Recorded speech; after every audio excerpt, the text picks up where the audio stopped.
I live in Australia. We have a lot of proximity to wildfires, both, physically and the experience of it.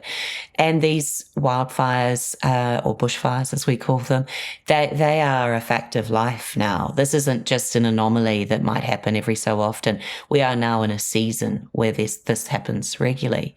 But I think when it happens, quote, the first time on a scale, I mean, the first time, obviously, California's experienced wildfires frequently.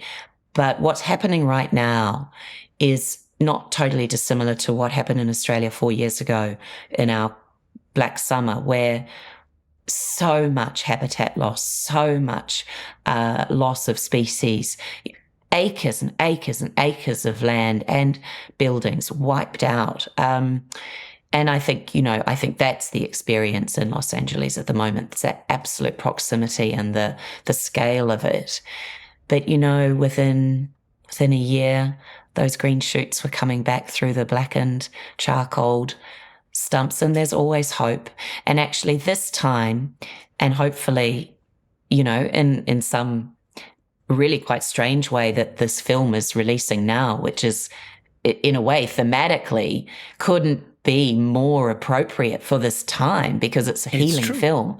It's true. But there is an opportunity here for a collective rallying of our humanity.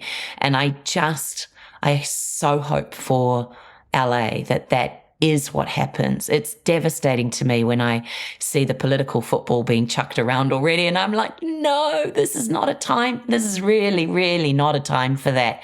Not because there can't be accountability, but because people are hurting, and you have to honor that. And you have to remember that Los Angeles isn't just a city full of people. It's in nature. We are in nature. We have to respect nature. We have to look at those patterns of wildfire and flood and migration patterns of animals. And we have to not screw that up, really.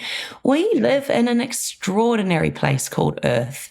And so if there is a moment to just take stock, albeit through this horrific experience, but to remember that and to then somehow work with that better, get rid of the eucalypts, put the wires underground, all of that good stuff that should be going on. Maybe this is that moment, but,